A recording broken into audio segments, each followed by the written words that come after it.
Alright, so what you guys just saw on the bus again, the use of the fire truck.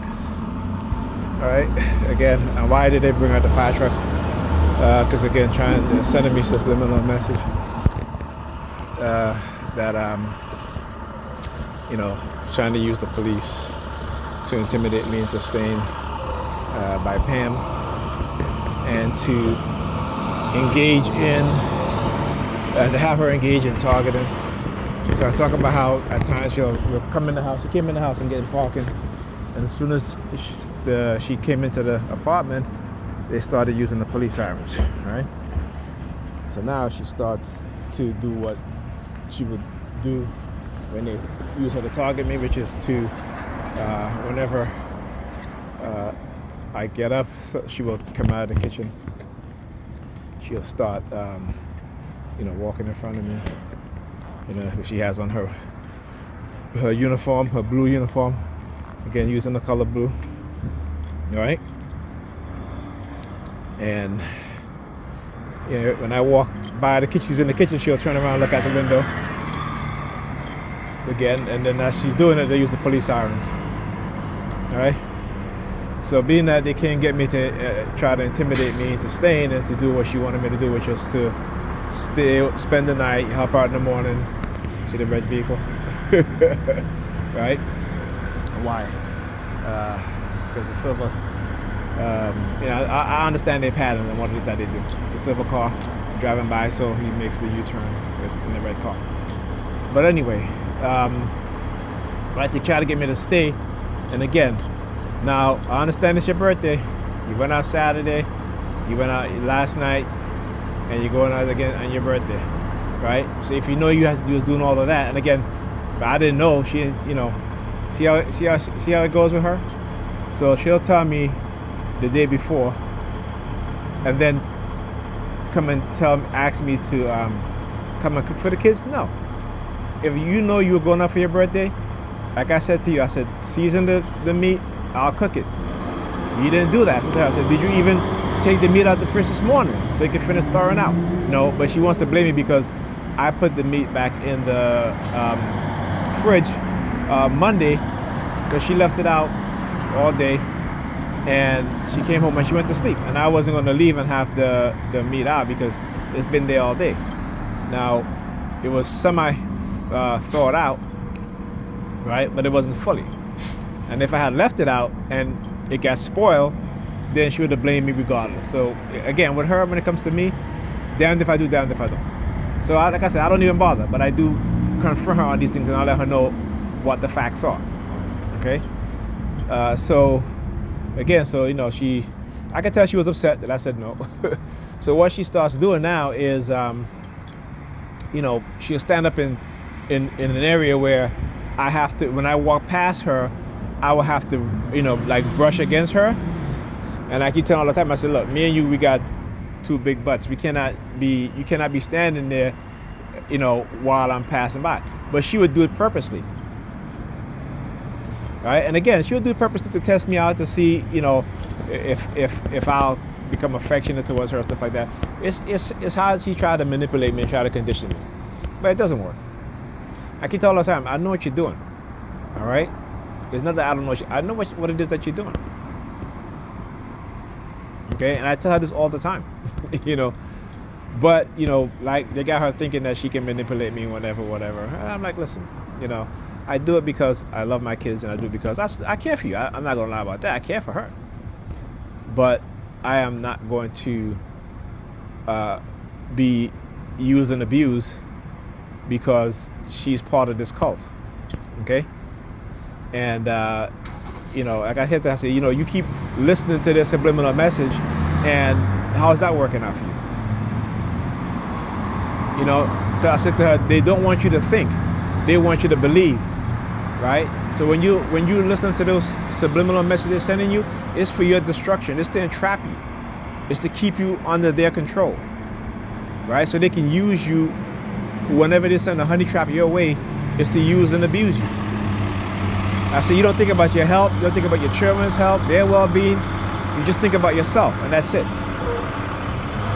Right? And that's it. See, this is why today when I went to the doctor, they knew I was going to talk to her about the situation, and they didn't want me to. Why? Because of the remote neural monitoring. They knew that I was, and so they started microwaving us as soon as I started talking about, with the kids being late for school, all the time if I'm not there, and how whenever she goes out, I didn't really say to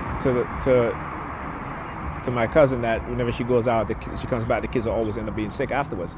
I didn't say that. I just said, like, look, my daughter don't sleep because when their mother come home, she makes something to eat and then she usually go to bed. I said, then I have to leave, right? I try to make sure that they take a bath. I try to make sure that they do bathe or what have you. But if they're tired, like what happened Sunday, and I've told her this many times, stop doing Alyssa and Ethan's hair, because my son has his hair twisted. I said to her, stop doing the kids' hair on a Sunday night, because you don't get to finish until 12 o'clock or 1 o'clock at night, and they have a hard time getting up in the morning, and then they're sleeping all day in school, right? And then they are sleeping all day in school, And she says to me, "Oh, yeah, I got you. I hear what you're saying." Well, I said, "Yeah, but you're not listening, though. You keep telling me you hear what you're saying, but you're not listening." And then on top of that, you screw up their entire sleep for the next few days. And then you go out and come back whenever, and I have to go. Not after you try to threaten me with talking about you might get a sexual assault charge. I'm like, huh? Really? This is how you're talking to me? Because you had I shaved my head and I kissed you on your bald head because you're alopecia, and I want to show you that, hey, I support you, and I'm going to get a sexual assault charge. I was like, wow, okay, all right, okay. I want you to understand how these women move. Right, particularly in the black community, how they've been conditioned. And again, like I said, I understand. This is why I deal with her in the way that I deal with her, in terms of, I'll help her out because I know it's hard. But she is constantly showing me that she doesn't want to change. She doesn't want to do anything better for her kids. She doesn't want to make sure they go to bed on time. She'll have them up keeping her company because she wants company. Not thinking that, hey, these kids need to go to sleep because they have school. Okay? And, when she called me and she was like, the kids are sick, when I got there, I said to the kids, did your mother call you to check up on you? They were like, no. She didn't. She called my phone at around 3:30, so the entire day, not once has she even called my son's phone to say, hey, are you guys okay? And because I didn't pick up, then she called his phone, asking if they're okay. The kids are the last thing on her mind. And it's like she has told me, I when I'm out, I don't think about anybody else or anything except for that moment that I'm in right now. And I'm just like, wow. But that's the way she is. That's how she's been conditioned. I mean, I can't do that. I've never done that. That's not me. But some people are like that. But you still have to change, though. When you have kids, you still have to make adjustment, make compromise. She knows, these women today knows nothing about compromise. It's all about what they want, and that's it. And I keep saying that they're being conditioned that way, and it's going to be to their downfall, to their detriment. This is why, like I said, when they start engaging in that negative conditioning with me, particularly the negative coercive threat, like they don't want me to take my kids to the doctor because they're sick. And part of it is to also get her in trouble. They try to use me into getting her in trouble, and I'm like, no. I'll do what I need to do for my kids, okay, and I'll do what I need to do for her also. But I'm not extending myself beyond anything other than what I want to give her in terms of me, and which is not to be how I used to be when she broke up the relationship. Still there for 2 entire years, sleeping over there, cleaning, picking up the kids, helping with their homework while she goes out have her fun. Because she was like, oh, I don't know what I want. I'm confused. I'm confused about my sexuality. I'm just like, okay, maybe a phase she's going through. But again, it's conditioning. It is a conditioning.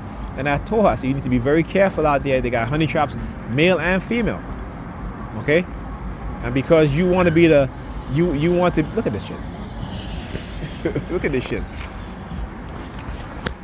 Anyway, and because she wants to be the fun girl I'm friends with everybody and I'm cool. And listen, you are 40 something years old. Okay, you're not in your 20s, not even in your 30s, but you still have this mindset.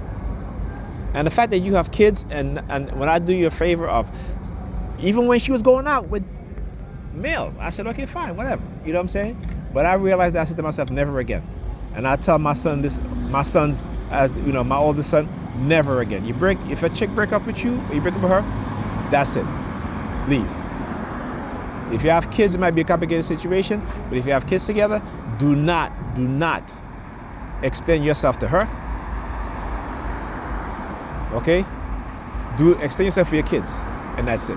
I said, now hopefully you will look for a woman outside of the United States, a black woman outside of the United States, who have been brought up to value family, to cherish family, to support you as a man and as a husband if you get married, and to not just see you as, not just see you as a wallet. Look. Two of the same vehicle. Look. The same vehicle, same color, right? Going in the opposite direction.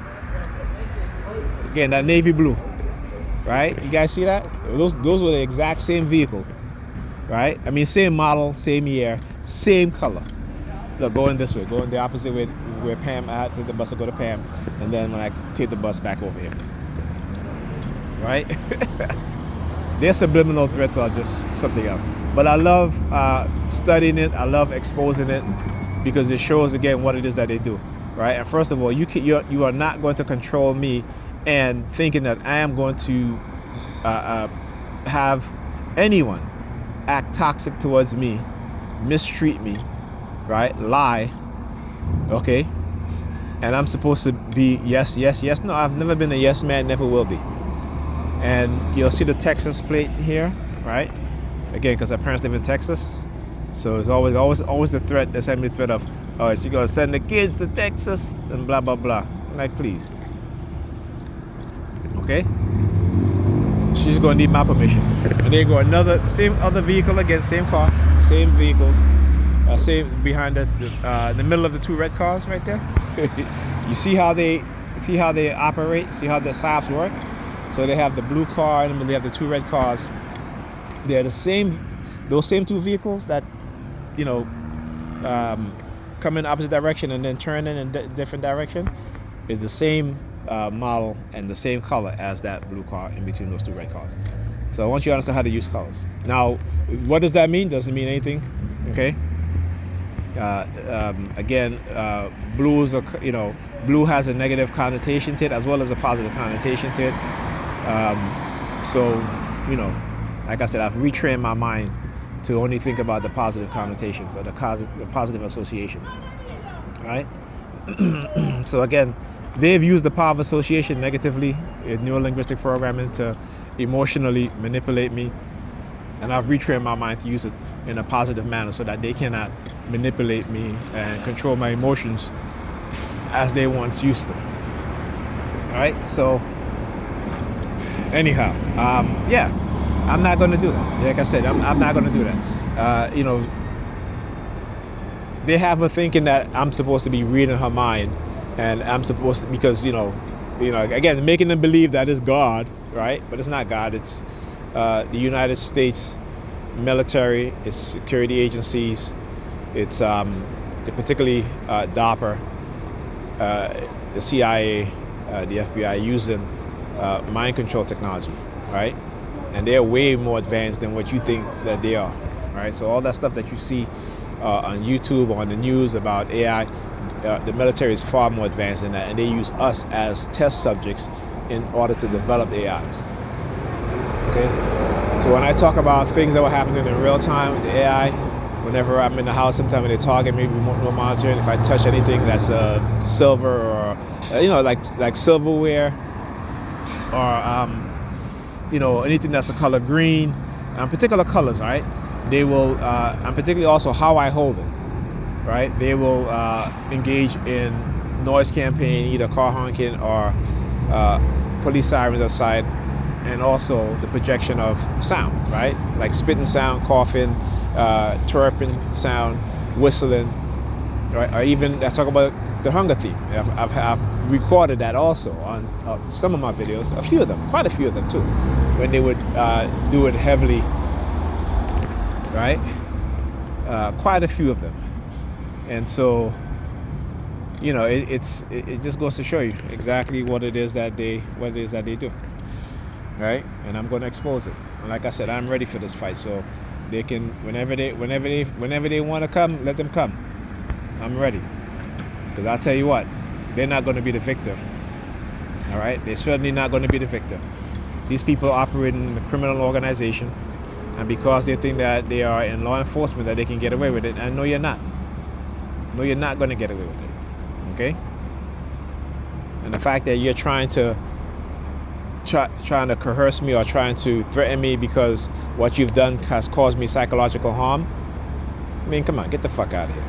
I know my rights, all right? And I know, again, that and when it comes out, okay, if and when it comes out, all right, like I said, the world is going to understand what the United States have been doing, particularly to us as black people and black men in particular, right, and also black women, right? The world will understand what they have been doing, okay?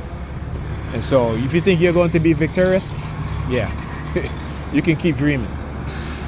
You can keep believing that, because all you're going to do is believe it, right?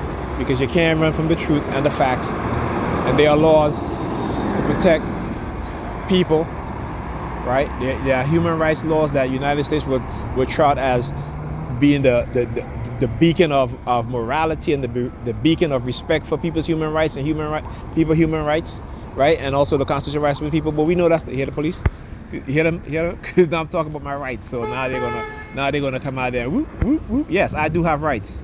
I have rights. Okay. So yeah, and I know my rights. All right. So yeah. So you're not gonna be victorious. You're not gonna win. Sorry. That's not gonna happen. Okay. And like I said, I want to see each and every one of these mother effers in handcuffs doing the perp walk while I'm looking at them, and also other TIs, those who are engaging in these sort of psychological warfare and criminal activities against them, that they also in the same thing. Now look, another vehicle, different model, but the same color. So how many vehicles have we seen already that had the same color blue? That same color blue, right? In the space of a few minutes, right? Or or what have you. Like, yeah, come on now. Like I said, you guys keep bring it. I'm going to expose it. So if you feel you're that, emboldened and you're that confident, bring it. Like I said, I'm only one person. All right, I'm only one person. I don't have the resources they have, right? But I do know that what they're doing is wrong, what they've done, and they try to cover it up and lie and deceive and use money to coerce other people to join in, giving them jobs and giving them promotions, right? To keep them quiet, right? And to threaten them that if they speak up about what's happening, that they're going to take away their job and make them homeless. Again, a coercive persuasion program. I understand what's going on. All right. So yeah, they're not getting away with it. I'm not gonna let them get away with it. It's not gonna happen. Okay. Anyhow, I'll talk to you guys in the next video. Now my bus is taking so long to come. Right. Again, retaliation. So they're gonna. And it's early too. It is early. It is not late. Okay, a bus should have been here by now. All right, see the, hope you guys see the flashing lights down there? Yeah, anyhow, I'll talk to you guys in the next video.